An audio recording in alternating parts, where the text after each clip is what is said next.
دغه پر عظمت باندې او پر بلندۍ باندې د ټول مسلمانانو اتفاق دی. د مشرق څخه ونیسئ تر مغربه پورې، د شمال څخه ونیسئ تر جنوبه پورې، ټول په دې اتفاق دی چې دا یو مقدس مقام دی. چې مقدس مقام سلو او د ټولو په دې اتفاق دی، نو د دې دفاع هم په ټول مسلمانانو باندې دا لازم ده. او د غیر تسلط څخه چې هر څوک پر دې بیت المقدس باندې قبضه کوي، که یهودي وي، که نصراني وي، که هندو وي، چې هر مذهب والا چې پر دې باندې تسلط قایم کوي، نو د هغه څخه د دې دفاع واجب ده، د هغه څخه مسلمانان ازادوي. اوس د دې ډېر وجوهات راځي. د بیت المقدس په څه وجه باندې موږ له ډېر عظیم مقام دی او ډېر بلند مقام دی او د هغه ازادي زموږ دپاره دا لازمه ده. په هغه کې یوه وجه دا ده چې دا بیت المقدس دا قبله اول ده. نبی علیه السلام چې څه وخت د نبوت 10 کال و، نو بیا دی ولاړ معراج او سفر د اسراء او د معراج چې ده وکړي، په هغه سفر کې په ده باندې لمونځونه فرض شول. لمونځونه چې فرض شولو، نو په هغه وخت کې مسلمانانو لمونځ کې چې کومه قبله وه هغه بیت المقدس و. ګوره دومره اهم مقام، مکه موجوده ده، لیکن په اول دور کې مسلمانان د مکې څخه آخوا ته بیت المقدس ته لمونځ کوي.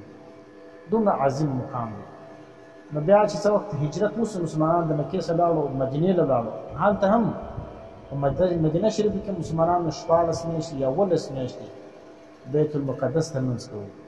بیا چې د الله پاک حکم راغلی چې ومن حیث خرجت فولي وجهك شطر المسجد الحرام وحيث ما كنتم فولوا وجوهكم شطره، نو بیا مسلمانانو دا حکم د الله چې پر دې باندې راغلی، نو دوی څه وکړل؟ د بیت المقدس څخه مخ راواړوي بیت الله شریف ته راغی. نن هم په مدینه کې هغه تاریخي مسجد چې مسجد القبلتین ورته ویل کېږي، چې مسلمانان په هغه کې لمونځ کوي او د الله حکم راغلی، نو دوی د هغه بیت المقدس څخه هغه مخ راواړوي بیت الله شریف ته، ځکه هغه ته مسجد القبلتین ویل کېږي. دویمه وجه دا ده چې دغه مځکه د فلسطین یا د کوم القدس ښار چې کوم دی، دا د اسراء او د معراج مځکه ده.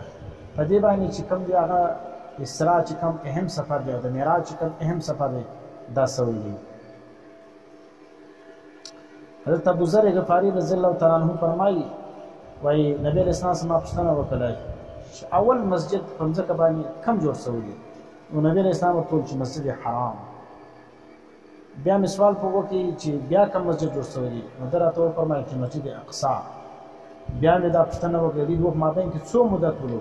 نبی علیه السلام راته وویل 40 کاله. ګوره نو اول مسجد چې جوړ سوی دی پر مځکه باندې بیت الله ده، او دویم مسجد چې جوړ سوی دی هغه مسجد اقصی دی. د مسلمانانو لپاره دا دواړه اهم مقامات دي. درېیمه وجه دا فلسطین یا د بیت المقدس دا ولې زموږ لپاره اهم دی چې دیني اعتبار سره دا د مسلمانانو درېیم ښار دی. ځکه یو ښار چې کوم دی هغه مکه ده، بل چې کوم دی هغه مدینه ده، او درېیم چې کوم دی هغه القدس یا بیت المقدس دی. مکه شریفه ولې فضیلت لري؟ یو خو دا مولد النبي صلی الله علیه وسلم دی چې نبی علیه السلام پیدایش په دغه مکه ښار کې سوی دی. تقریبا د ژوند درست 50 کاله نبی علیه السلام مکه شریف کې تېر کړي. نو چې د الله نبي په هغه ځای کې ټیم تېري، نو هغه به څنګه عظمت والا نه وي؟ دویم مکه شریفه په دې وجه باندې افضله ده چې په دې کې د الله کور بیت الله موجوده ده او مسجد حرام پکې موجوده دی. دویم ښار چې کوم دی هغه مدینه ده. د مسلمانانو لپاره دویم اهم مقام، افضل ترین مقام دا مدینه ده، د مکې بعد مدینه ده. دا ولې مدینه چې کوم ده، دا خو یو نبی علیه السلام دی له هجرت کړی وي، معنی د نبی علیه السلام د هجرت ځای دی. ټولو دنیا کې نبی علیه السلام چې هجرت کړي و هغه ځای لره هغه به ډېر افضل وي. دا ټول مقامونه چې پرېښول مدینې له لاړې، معلومه ده چې مدینه ډېر اهم ځای دی. او دویم په مدینه شریف کې مسجد نبوي موجود دی، یعنې د الله د نبي مسجد موجود دی، ځکه مدینه د افضل سره. او دریم چې کوم دی هغه روضه رسول په مدینه شریف کې موجود ده ځکه روضه رسول چې کوم دی هغه خو په دې دنیا کې تر هر څه افضل ده ځکه په هغه کې نبی علیه السلام جسد مبارک آرام فرما دی نو چې کوم شی د نبی علیه السلام د جسد سره اتصال ولري هغه تر عرش تر هر څه افضل دی دریم ښار چې کوم دی القدس دی یا بیت المقدس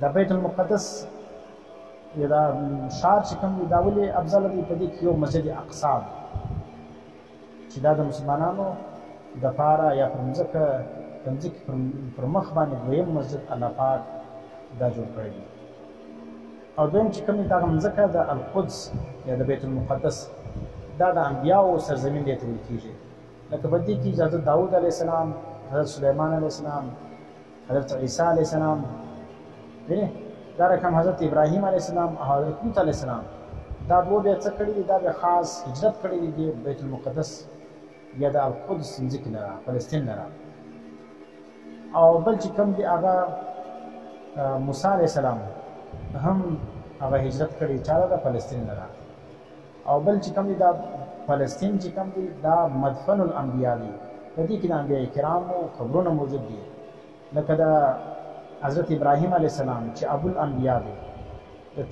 د ډېرو انبیاو پلار دی د هغه قبر په شار الخلیل کې اوس هم موجود دی او بل چې کوم دی د حضرت اسحاق علیه السلام حضرت یوسف علیه السلام حضرت یعقوب علیه السلام قبرونه هم په دې فلسطین ښار کې موجود دی او دریم چې موسی علیه السلام کوم قبر دی هغه هم د بیت المقدس سره بالکل نږدې دی او څلورم وجه د فضیلت د بیت المقدس دا ده چې شب معراج کې ټول انبیاء کرامو اجتماع او دلته د هغو لمونځ کول د نبي اسلام په اقتدا کې دا پر دې خبره باندې دلالت کوي چې دغه ښار چې کوم دا ډېر بزرګ ترین ښار دی نو الله پاک دې موږ ته د دې ښار د حفاظت کولو توفیق رانصیب کړي الله پاک دې مسلمانانو ته د توفیق ورکړي چې دا ښار د کفارو د سازشو څخه محفوظ وساتي او د دې د ازادۍ دپاره چې کوم اسباب دي الله دې هغه تیار کړي واخر دعوانا الحمدلله